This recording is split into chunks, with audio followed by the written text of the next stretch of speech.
今天是你的籍贯之礼，不说这个，走。等等，宗庙是在这边。我知道。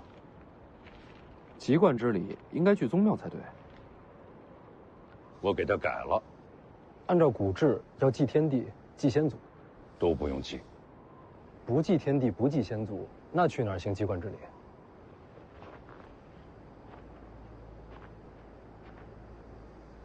去见你娘，也好让她亲眼看到你籍贯成人。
你娘生前呀，最喜欢的就是这2尊尸像。那边是你的2个姐姐和黄满儿，只有你在这一侧。你娘对你的宠溺偏爱，从未有过止境。都说我徐骁是一个疯癫残暴、不识礼数的粗鄙之人。我认了。今天你的籍贯之礼不祭天地，只拜你娘。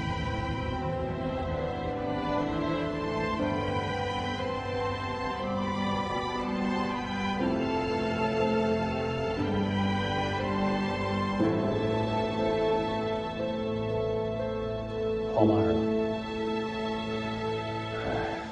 你还不知道你这个弟弟啊，每次给你娘上坟，他哭的都是撼天动地的。还是把你的籍贯礼完成了再说。啊，走。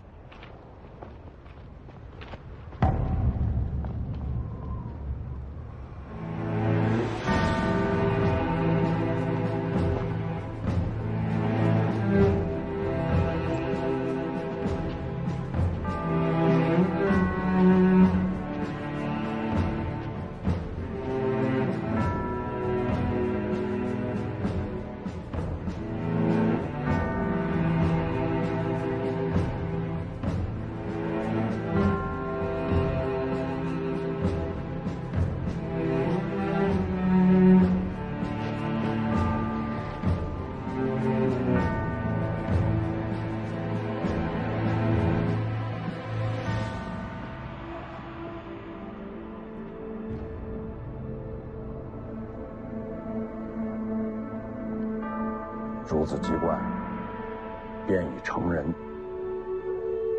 你也可以感到欣慰了。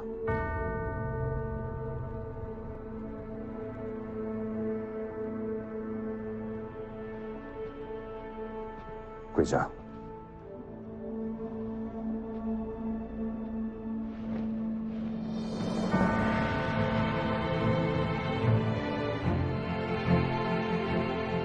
取冠一服。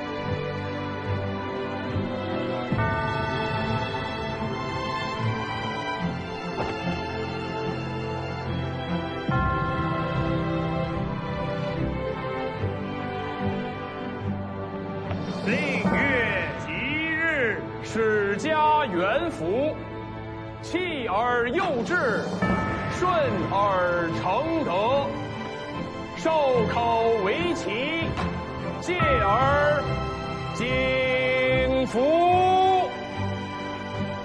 京城上下都盯着你这一关呐。此冠视为古制，今日之后不可再戴。这一冠后，可入仕，可治人。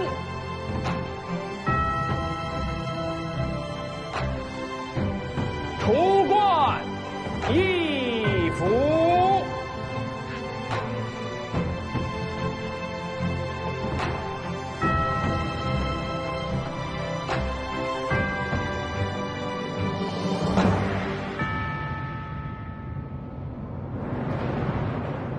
跪！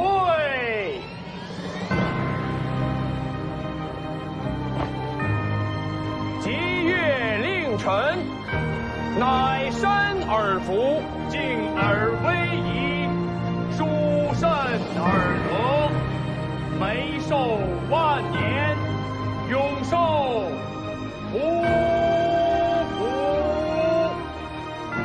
提辩乃是诸侯大夫之冠，又带兵士田猎之权。这一冠后，便可入主军营，执掌兵权。北凉35万铁骑，都等着这一冠。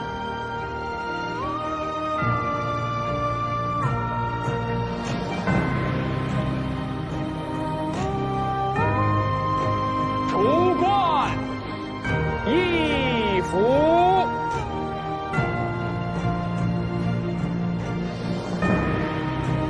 跪！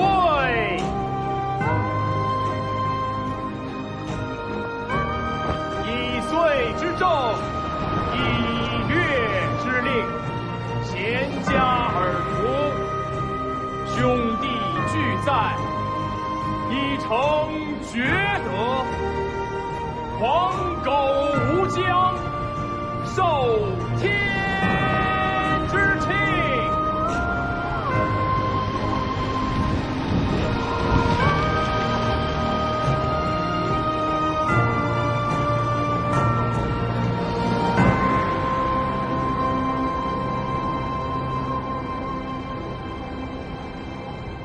这第3冠本该是决辩，受宗庙祭祀之权。我想了想，把它给换了。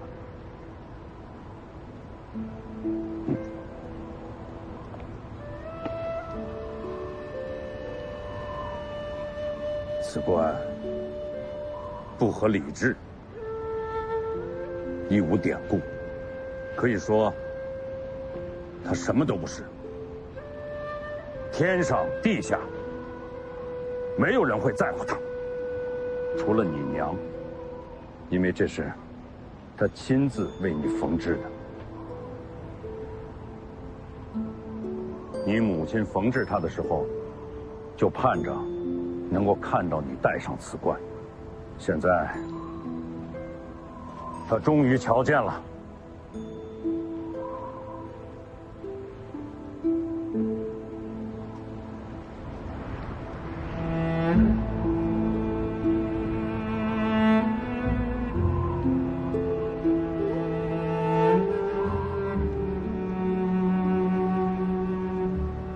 入仕封侯，执掌千军，固然很好，可再好，也比不过他。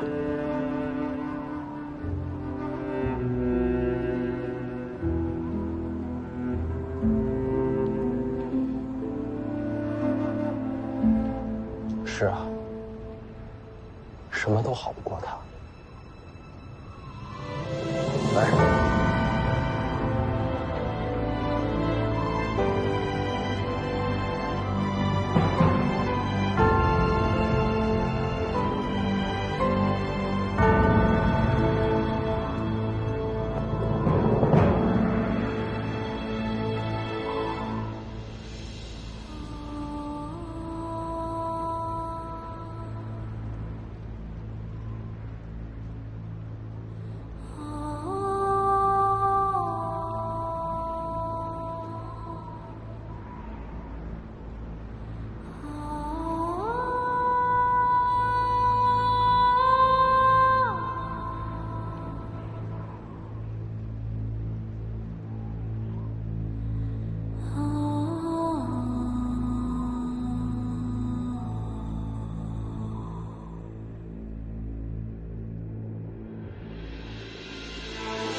看，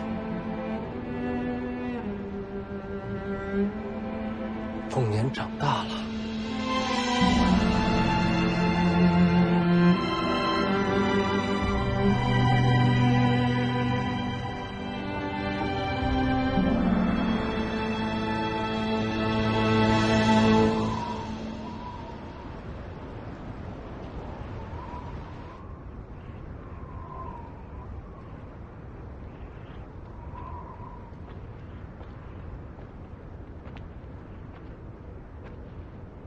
他们人呢？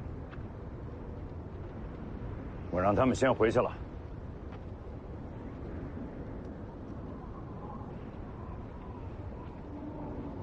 在看什么呢？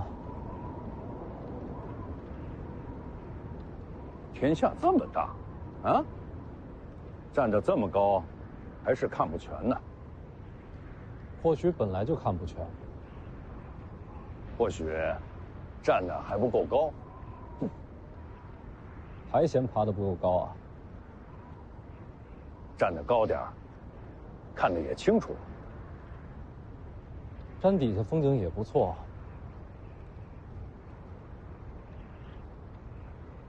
丰年，按古里说，行过籍贯之礼，你就算是长大了。又想劝我接受北凉？啊不急啊，这事儿你可以慢慢的、仔细的去想。那你想说什么？我是想说，在今天之前，你还是个孩子，是，年轻真好，啊，但就是这个眼光行事不够周全。不过也没什么，我这个当爹的呀，就好比是一把大伞。啊，把那些风霜雪雨，替你挡得远远的。所以啊，你做不了的决定，当爹的替你做。什么决定？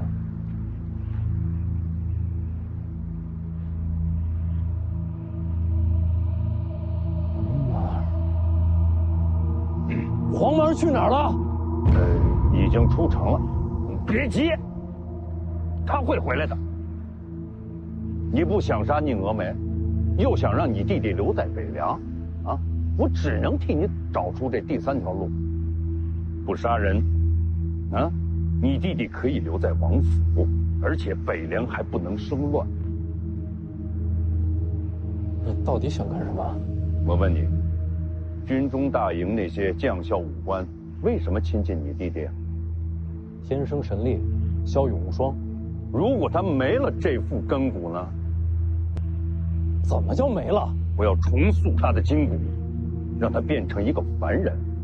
这样，你可以不用杀人，你弟弟就可以永远留在王府啊！那些人也不会利用他来扰乱我们的北凉。怎么重塑？天下门派众多，武功繁杂。但有一个门派的武功特性，能让你弟弟洗精换骨。哪一家？武当。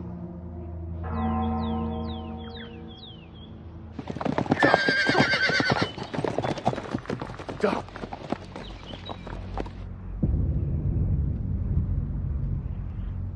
徐骁，你答应过我娘要保护好他。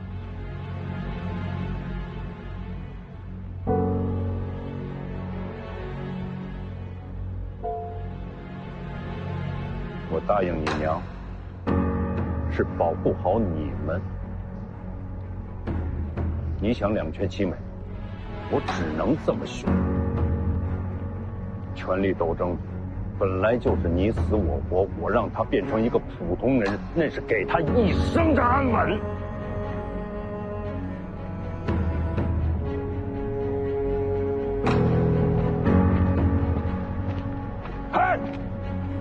要想让黄满儿留在北凉，只此一路。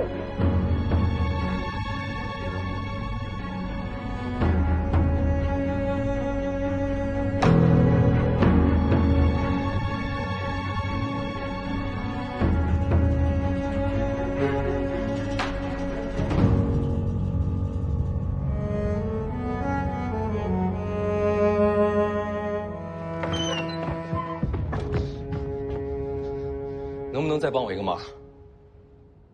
你说说看。再做我一次护卫，陪我去武当。杀气腾腾，要闯山？不是，救我弟弟。北凉王府35万铁骑，为什么叫我做护卫？王府内外皆是徐骁麾下呀。所以你爹没同意你去。我自己的事儿，自己决定。我帮不了你。为什么？我要是帮你，你爹怕是要把我赶出天朝廷。我以为我们是朋友。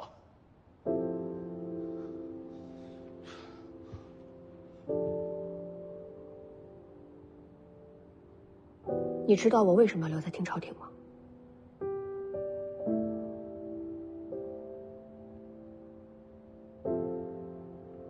你要做天下第一高手。为什么要做高手？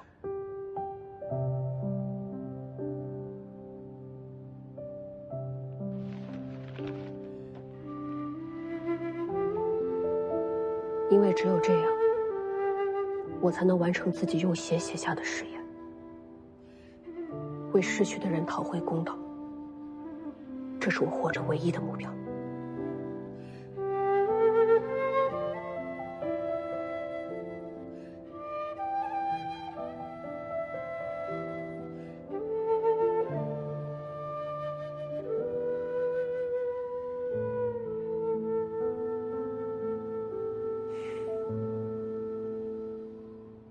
对不起。不用对不起。虽然我没有帮你，但府上有一个人，不在你爹的麾下。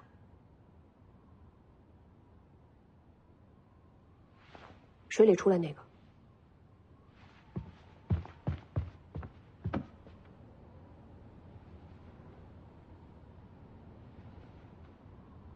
我怎么把他给忘了？多谢。等等，秀东借你防身，回来还我。我不会武功，怕辜负了这刀。就当是朋友，尽的心意。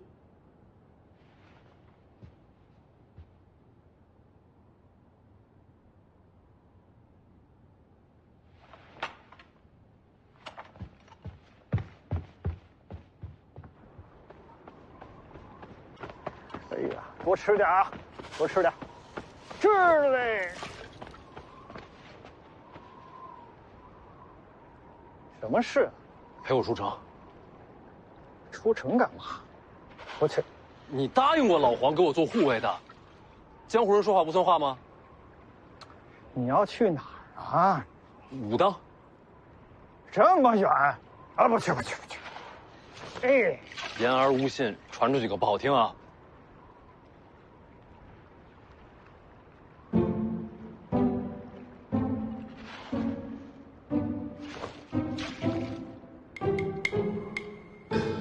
都是朋友。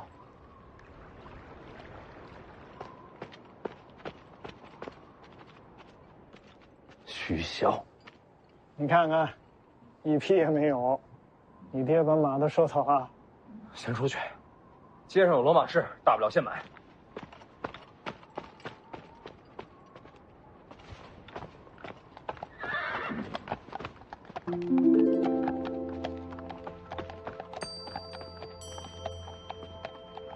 你爹突然传令，所有战马运到兵营，我就猜到你要闹事，劫了2匹马下来，要借吗？2贯钱。我可说清楚啊，以你爹的手段，灵州城内你保证1匹马都买不到。谢谢啊。说了要钱的。我知道，我知道，2贯钱回来给你。我可不是要帮你啊。你离开北凉最好，见不到你我才轻松。前辈，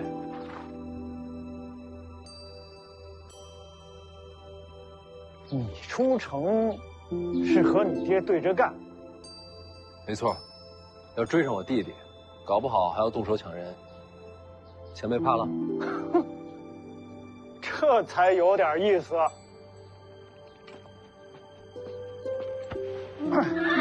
走。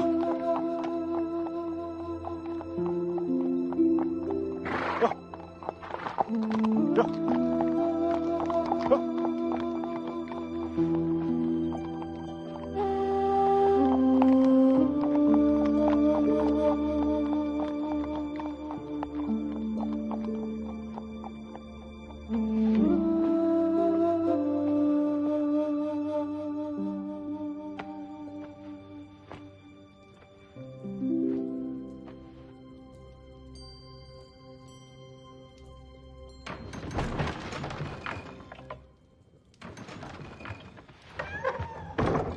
来看看你缺点什么。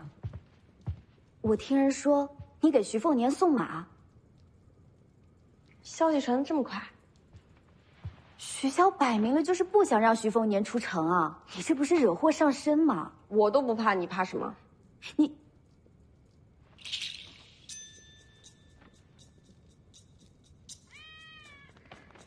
怎么？你们两个势不两立。这家伙太贼了，每次都杀不着。你居然还没事？怎么没事儿？动刀不中就得罚钱。你为什么要杀他？他抢我钱，从小就欺负我。这可算不上理由。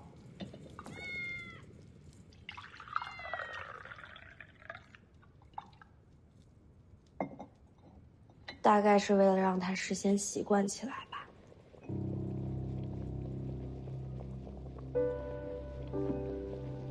习惯什么？习惯我们俩终究要分生死的结局。这话里有话。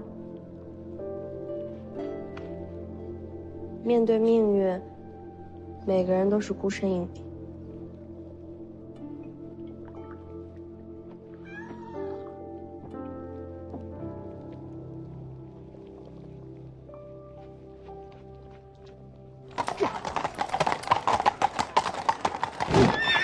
城门打开！凤子营受命封城，若无军令，任何人不得出城。你知道我是谁吗？王爷的命令里说了，尤其是世子，不可出城。要不要杀出去？他们也是奉命行事，不应该付出性命。换个城门看看。徐骁不会留这样的漏洞。那就找熟人，走人情。我算是明白为什么徐骁要让楚入山送黄满儿去武当了。你爹把什么都算死了，一点机会也没给你留。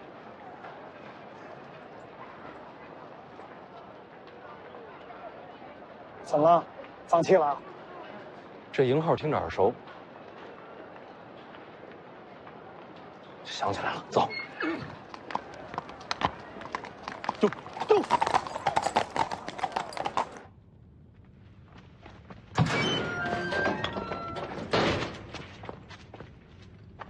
世子又来了。灵州城外，我是第一次见你。是，当时在下奉命接世子回城。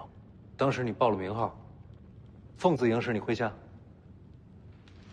没错。走。哎，干什么？帮我开城门。城门怎么了？你家凤子营现在正在封城。为何要封城啊？徐骁的命令。既是军令，自当遵从。我不去。他要毁我弟弟根骨。小王爷，能不能救他，现在就看你了。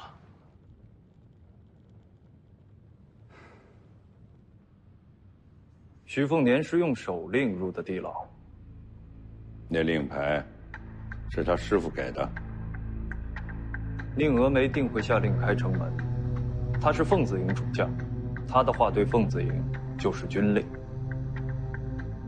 宁峨眉最佩服的就是黄满儿，他一定想去救他。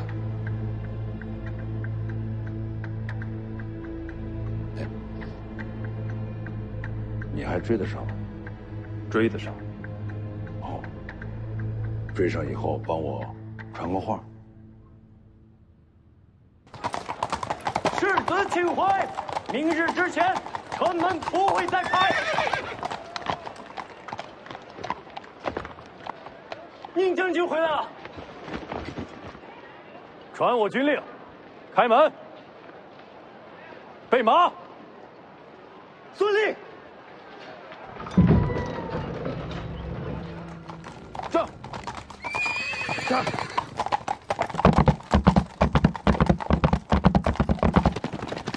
上。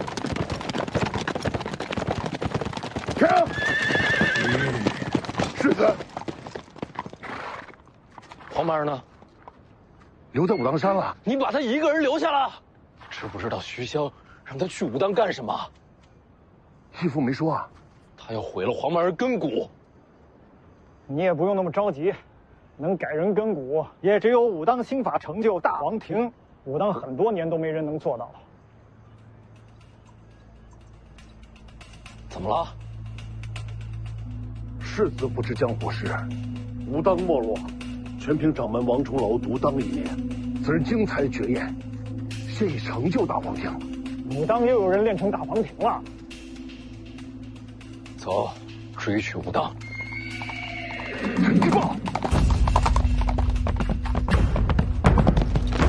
世子先走，我挡住他，逃不掉了。有话代表，请说。义父让我传话给你。凤年，你已经成人，是该学会做抉择了。黄蛮儿之事本就两难，既然你已追去，就由你来决定结果。他的意思是让我去武当。你若想保徐龙将一身神力，就要回到最初抉择，要么让他离开北凉不再回来，要么就学会杀人。杀人？杀谁啊？武当你可以去，北凉军必须回灵州。宁峨眉、楚禄山，跟我回去。管到我头上了。他说的对。世子，北凉军已是皇室心头大患，长时间不在驻地，天知道会引来怎样的猜忌。你们得回去。是。还请世子念在手足之情，护住小王爷周全。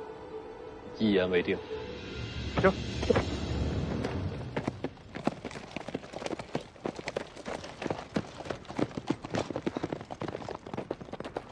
徐凤眠，想清楚后果，再做决定。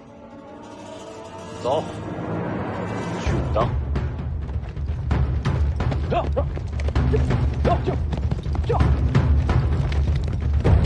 到了，准备怎么要人？杀上武当，直接求见王重楼。武当掌门为你见。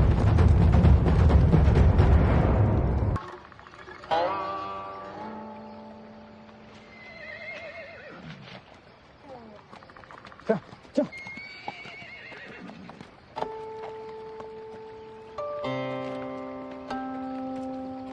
武当掌门居然亲自下山接你，看来武当和北凉的关系不错。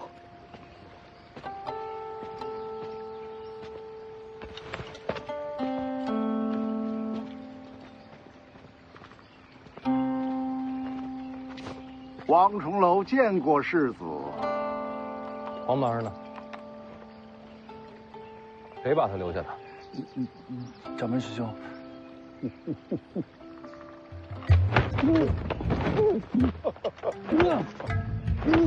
楚先生一路跋涉，辛苦了。见过王掌门啊。哦，这位是家师闭关弟子，贫道小师弟洪喜夏。他与你同辈，正是。不出意外，也该是武当下任掌门。洪喜夏，你还嫌欠我徐家的不够多吗？那是你爹的意思，我能怎么办？楚先生远来是客，小师弟过来打个招呼。楚先生，哎，好。哎呦，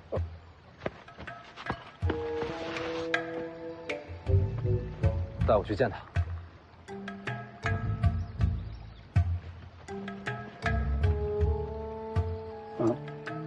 师兄，不如你带他们2人上山吧。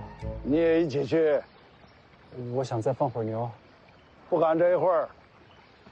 世子，楚先生请。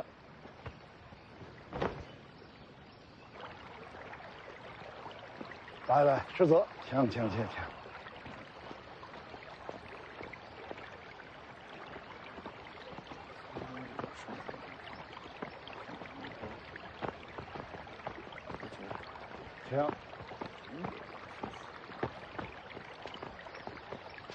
世子请。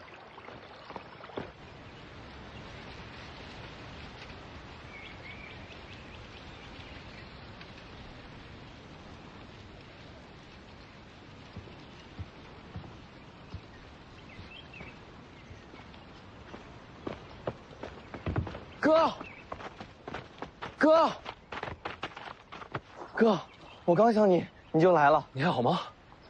好。丽姐还在。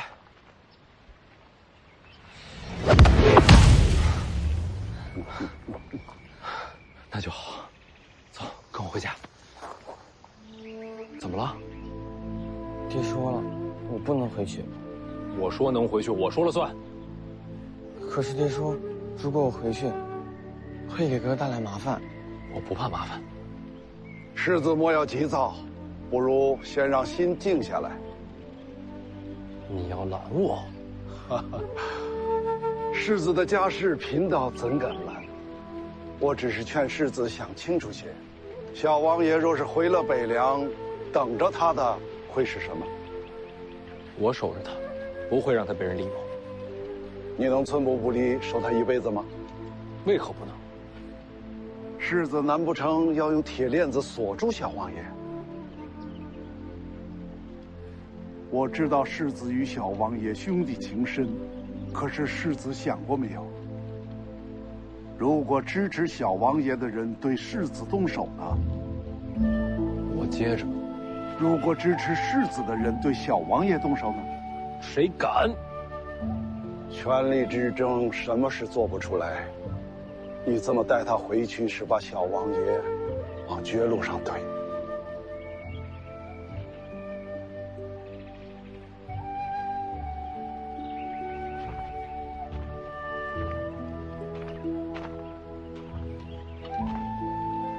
世子还是想清楚再做决定。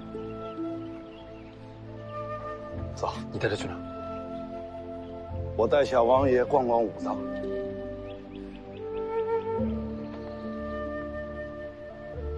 哦，世子做出决定之前，贫道什么都不会做。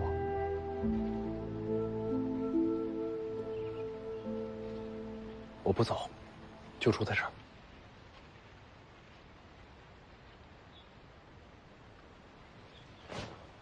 走。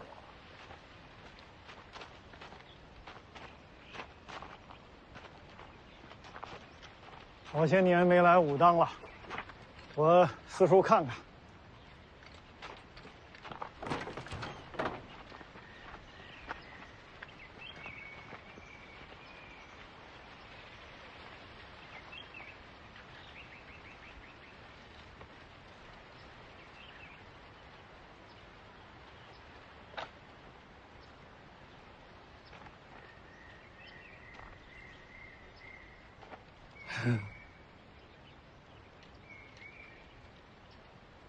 要不咱们进屋坐坐？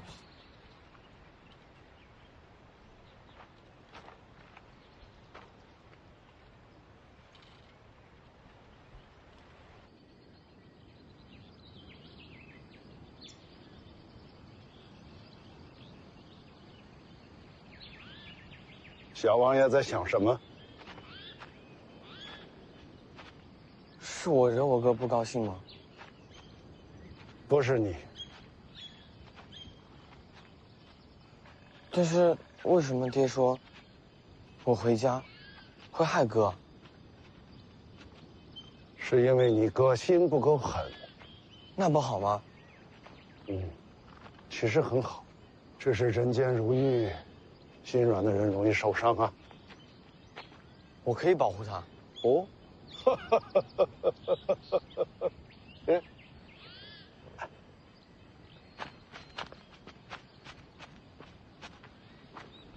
师弟怎么出紫竹林了？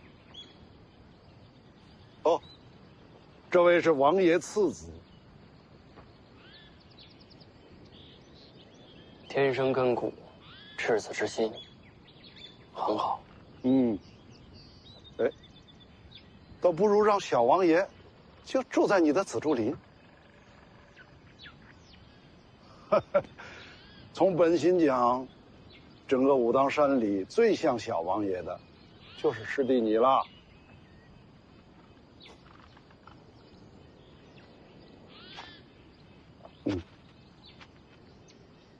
可以。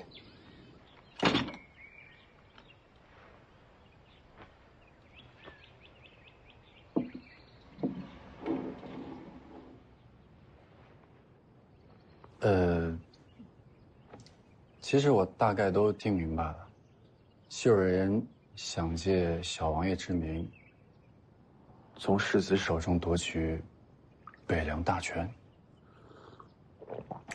其实我没打算要，那就让给他们。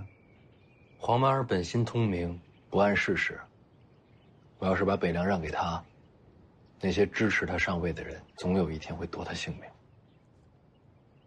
那其实这个结果跟王爷所说的一样，只有2个选择，要不然让小王爷不要再回北凉，要么就杀尽军中那些野心狂徒。我必须得做一个决定。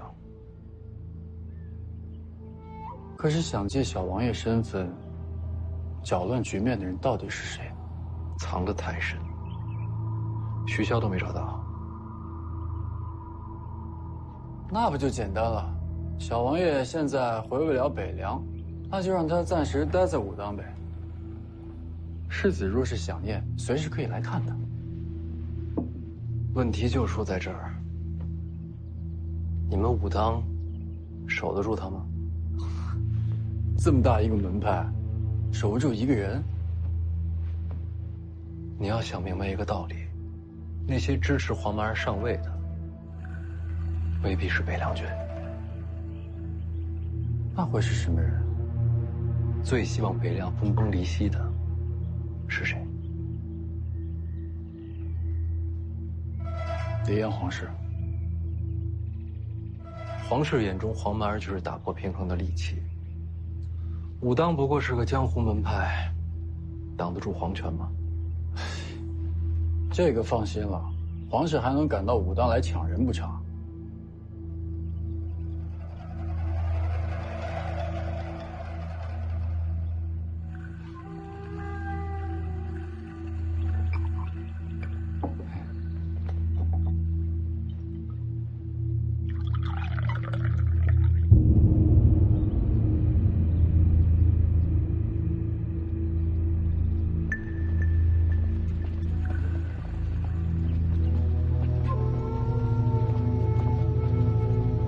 孙雕四，确认徐家兄弟行踪了。回公主殿下，徐凤年和徐龙象皆已离开灵州，先后奔武当而去。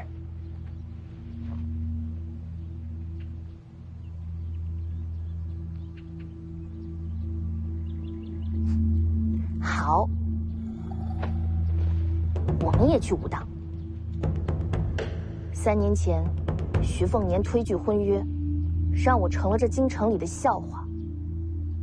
一个武夫之子，也敢羞辱皇室。这3年的屈辱，就在武当还给他的。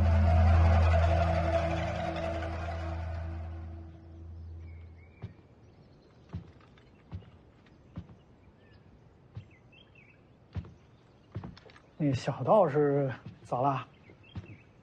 怕我打他，溜了。那你弟弟的事怎么办？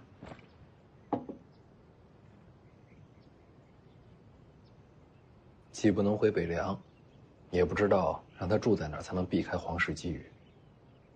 想到答案之前，我先留在武当吧。我怎么觉得这事儿不可能有答案？我再想想。那小道士真的是武当下任掌门？没错。那你还敢在武当打他？他欠我的。怎么说？他负了我大姐。那小道士，我家常来武当，一来二往之间，我大姐喜欢上了那小道士。之后呢？没什么之后。小道士不肯下山，大姐最终嫁去了江南。他答应过下山吗？从未说过。那就怪不到他了。虽然没说过，但谁都看得出来，洪喜相喜欢我大姐。既然两情相悦，为何没有结果？他家掌门阻挠。这家伙自己发了个誓，不成天下第一，绝不下山。那他岂不是这辈子都不能下山了？偏偏我大姐也不肯再上山。算了，这都不重要。现在最重要的是黄满儿的事儿。在想出结果之前，就委屈前辈也住在这儿吧。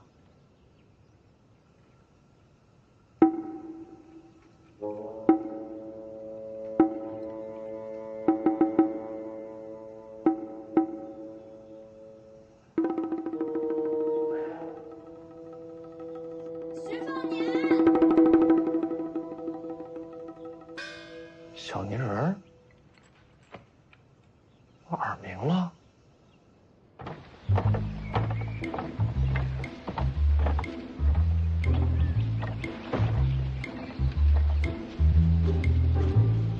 徐凤年，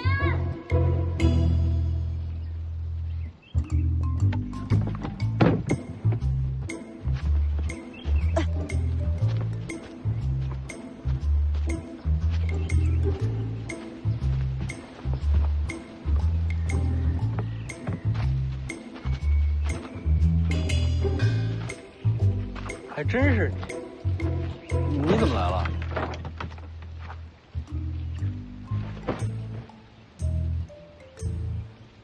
干嘛不说话？你混蛋！我又怎么了？你知道这有多重吗？我背着上山的，快累死了。背的什么呀？换洗衣服、笔墨纸砚，你一样都不带就上武当来了，最后害得我把这些送过来。徐骁是猜到我要在武当住一段吧？他猜你还不是一猜一个准？为什么让你来啊？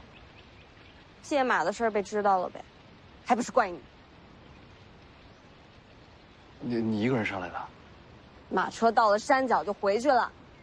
你不回去？哦，徐骁是让你留在武当照顾我，那你可惨了。哎，你属小狗的。哎，这屋子让给你们住，我自己找地方。有麻烦喊我。前辈。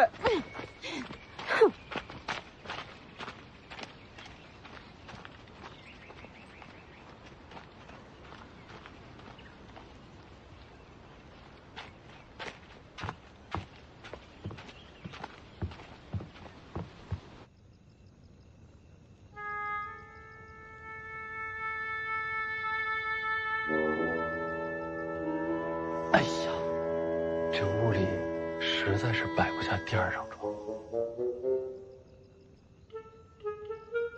行吧。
舒服呀！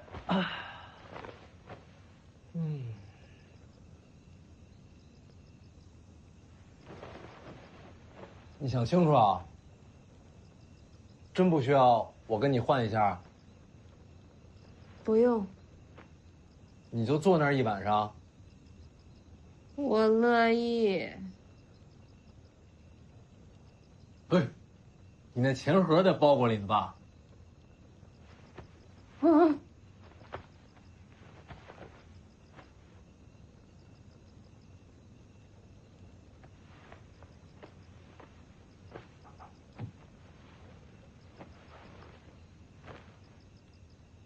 舒服呀！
这酱瓜不错啊。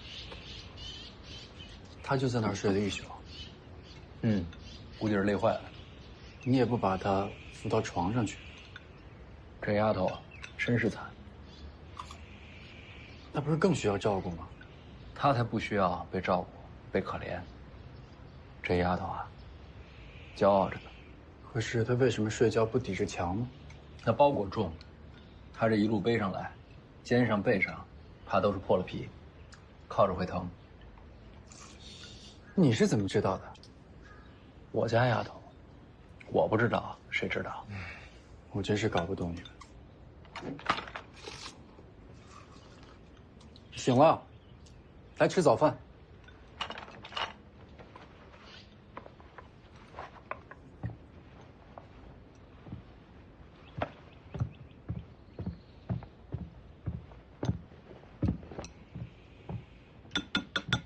吃饭，别管他。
怎么了？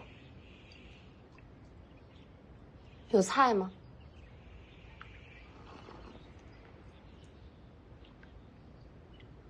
要是不够，我可以再去拿。活的。菜还有活的。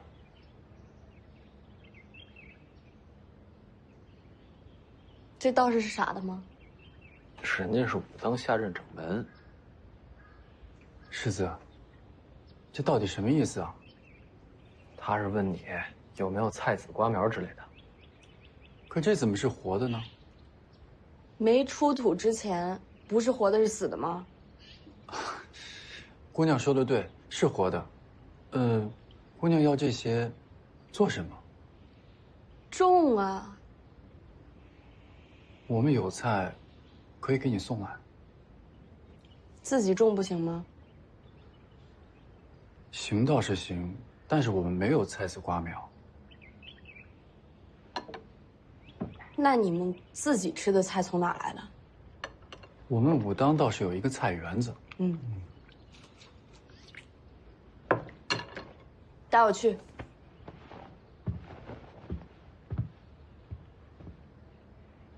走啊！你别看我，我可管不了。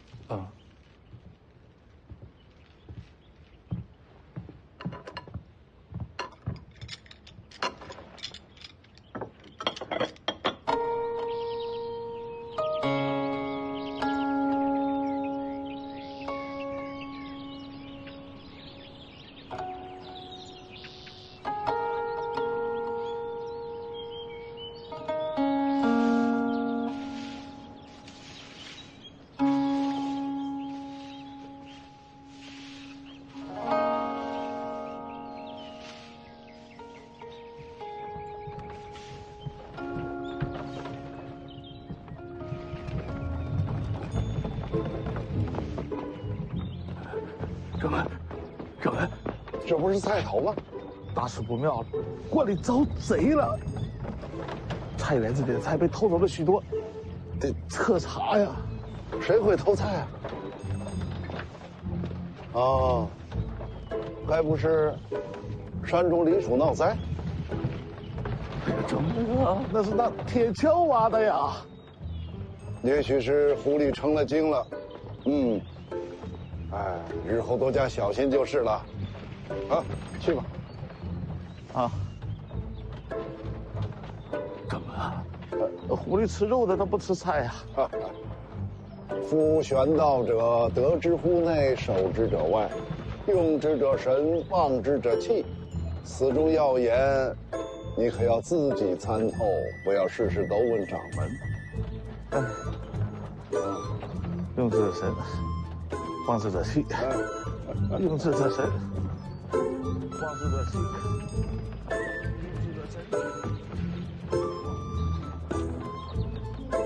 者神。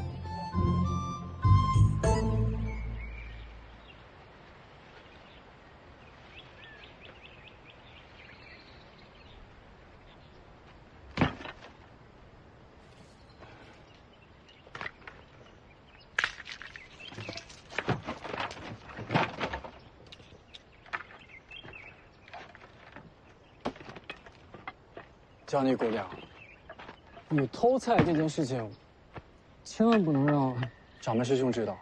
我让你带的路，菜也是我挖的，让他找我，跟你没关系。还是守密为好。你怕他？他打你？掌门师兄，他不打我。那你怕他做什么？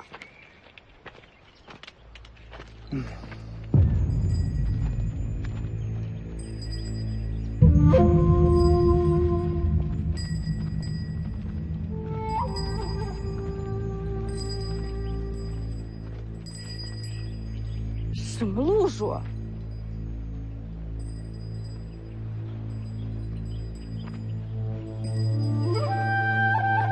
红岭3天正法，龙虎山。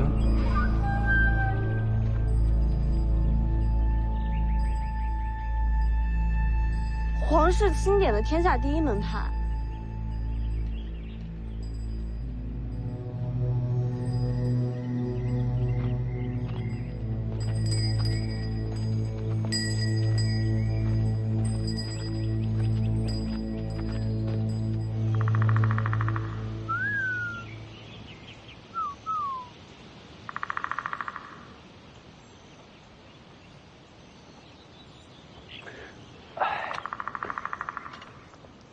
其实待在武当也挺好的，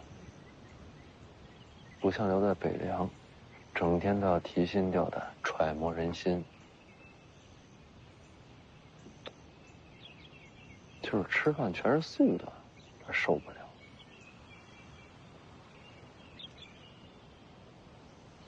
哥，你跟我来。怎么了？你过来。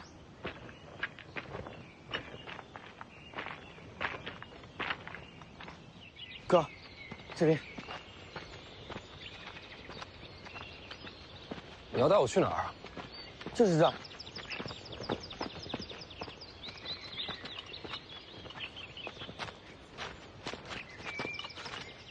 你就住这儿啊？对啊，里面有个小木屋。哥，你等我一下。哎。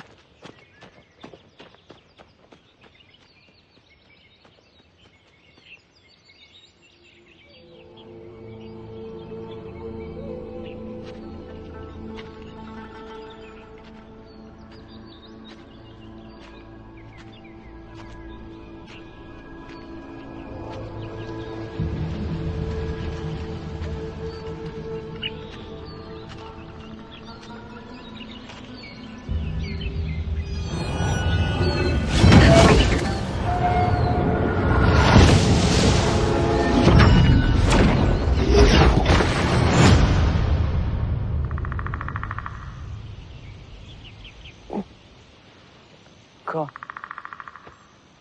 你醒了？我怎么又睡在这儿了？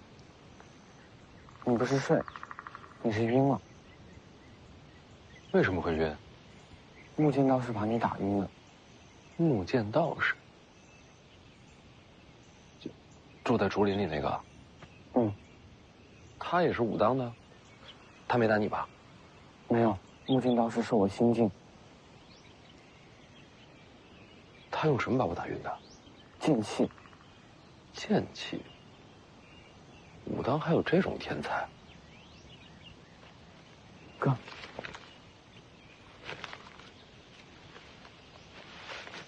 鸡腿儿，山鸡。哪儿来的？我在竹林里打的，用火烤了，专门留给哥吃。没让木剑道士瞧见吧？他看到了。没拦着你？我记得武当戒律挺严的呀，这什么道士啊？木剑道士人挺好的。你喜欢这儿？那要不咱们一直待在这儿？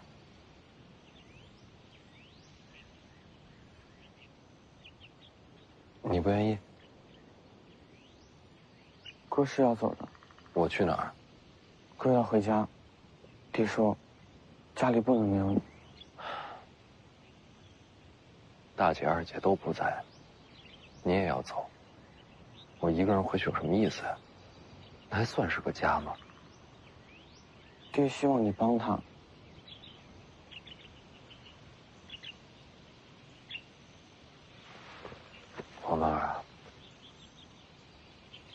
知不知道徐骁送你来武当是为了什么？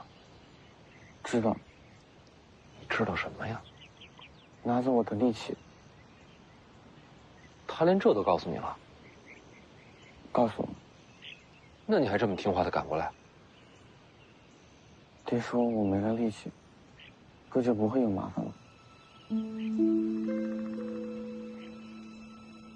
怎么那么傻呀？我傻没事，哥聪明就好。啊，吃肉哥。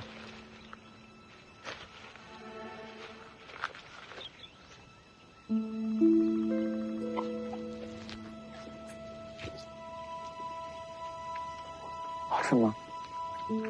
好吃。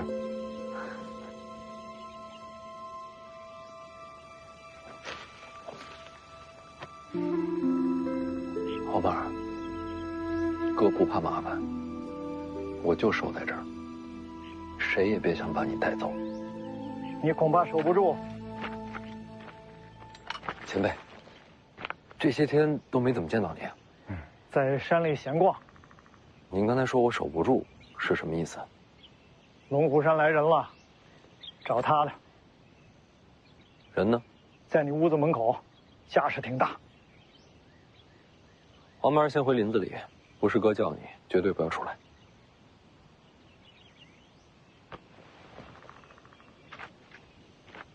去吧。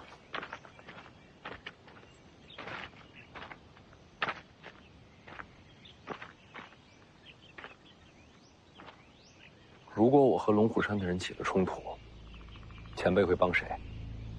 哼，我早想着和天下第一门派对招了。多谢前辈。不用谢，只是别忘了啊，剑九皇只让我护你2个月，时限很快就到。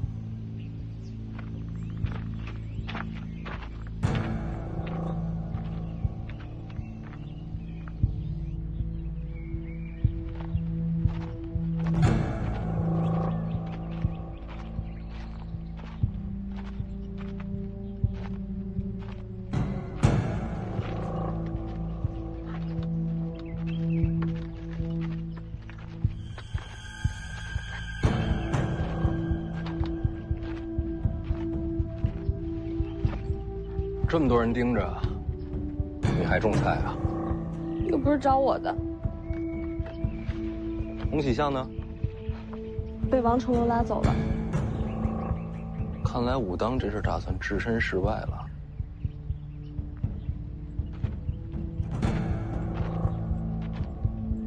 我是徐凤年，哪位找我？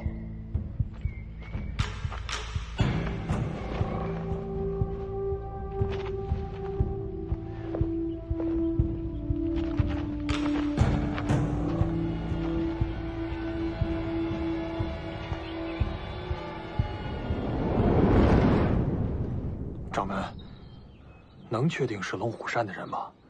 可别被招摇撞骗的人蒙过去了。我亲眼见了，来的是赵熙团。赵熙团，龙虎死天师里的赵熙团，正是。掌门，龙虎山如今如日中天，天师亲临武当，咱们可不能不管不顾啊！是啊，这么想想办法。小师弟，你说呢？我觉得咱们教派叫武当，也不代表整个武当山都是咱家的。咱不是占山为王，这么大座山，想逛就逛呗。啊，那毕竟是龙虎天师啊！对呀，什么龙虎天不天师啊？反正都是来找徐东相的，跟咱们有什么关系？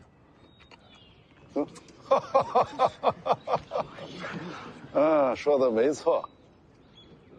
天大的麻烦，跟我们又有什么关系？掌门，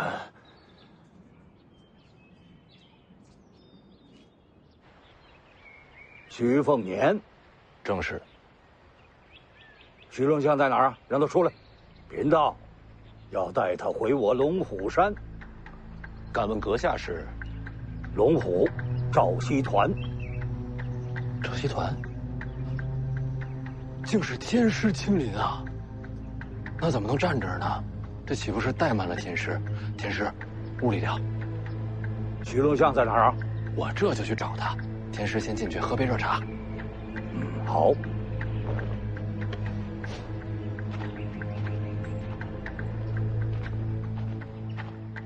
打得过吗？打了再知道。一会儿我正面吸引他注意力，你绕到背后偷袭。你可是龙虎山天师，我管他天时地势，敢打我弟弟主意，一个都不放过。那后面这么多道士怎么办？刀往天师脖子上一架，看谁敢动手。你闹了这么大动静，龙虎山不会放过你。没事，就说武当掌门让我们干的。天大的麻烦，甩给武当接着，谁让这儿是武当山呢？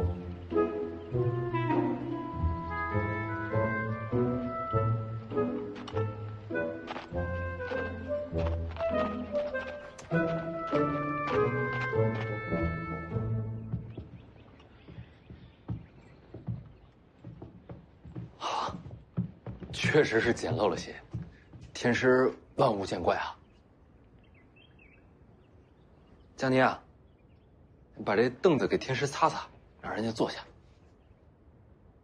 坐着方便。天师请坐。哦，风势大了点儿。哎，我来关门。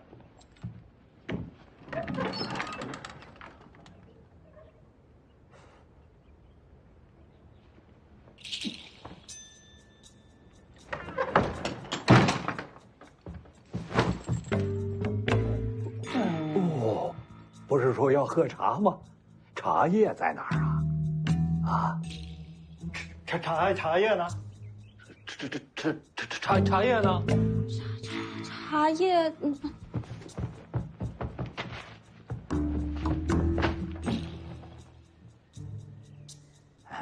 这有了茶叶了，水烧的怎么样啊？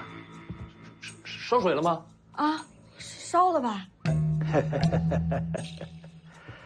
哎呀，这烧水还要等一会儿时间呢。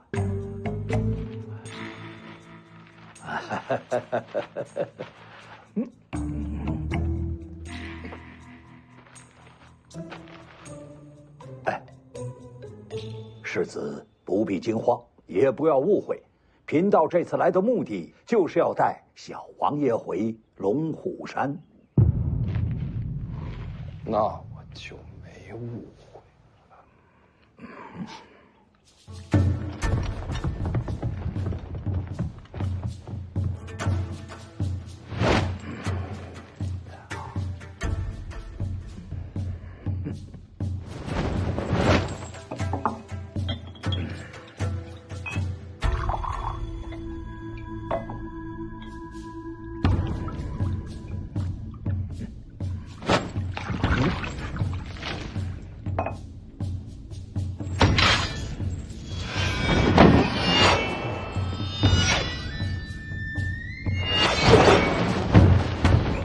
哎，不打架，不打架，贫道认输啊！你说他怎么不呼救啊？叫一声外面人不就来了？我哪知道啊？是这九皇让我来的。老黄。